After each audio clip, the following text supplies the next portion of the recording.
السلام علیکم ورحمۃ اللہ وبرکاتہ۔ وعلیکم ساجد السلام۔ اختاری عرض کر رہا ہوں فتح پور سے۔ سوال یہ ہے کہ کچھ اسلامی بھائی نئے سال کی خوشی کے ویلکم ایس ایم ایس اور ہیپی نیو ایئر کے ایس ایم ایس کرتے ہیں، لیکن کچھ اسلامی بھائی پچھلے سال کے جانے کے افسردہ کے ایس ایم ایس کرتے ہیں۔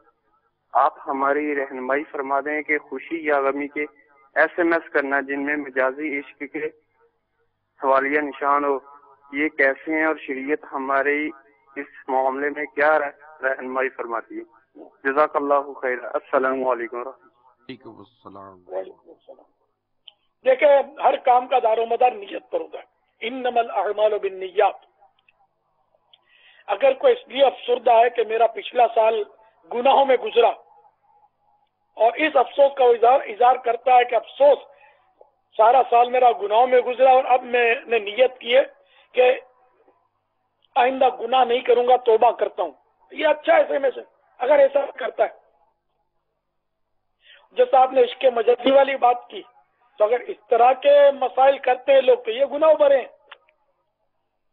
اگر یہ وقتی گناہ بھرے اس طرح کے کوئی ایس ایم ایس کرتا ہے فوش قسم کے، تو وہ ان کو گناہ ملے گا۔ انما الاعمال بالنیات۔ ورنہ ہمارا اسلامی سال تو اس کا دوسرا مہینہ ہے، اور محرم شریف میں ہمارا شروع ہو گیا تھا اسلامی سال، قمری سال، ہجری سن، جس میں مدینے کی یاد ہے کہ میرے آقا مدینہ پاک میں صلی اللہ تعالی علیہ وسلم تشریف لائے اور یثرب کو مدینہ بنایا۔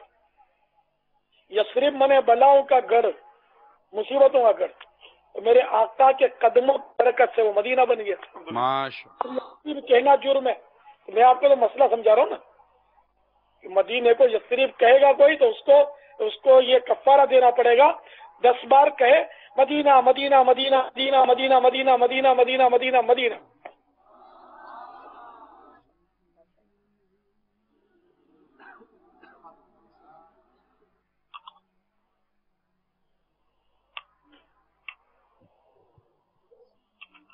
واللہ تعالی اعلم ورسولہ اعلم عز وجل وصلی اللہ تعالی علیہ وآلہ وسلم۔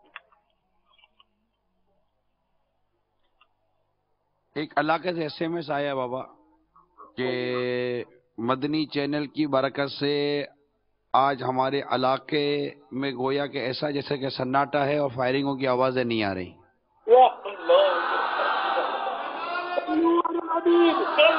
صلی اللہ تعالی۔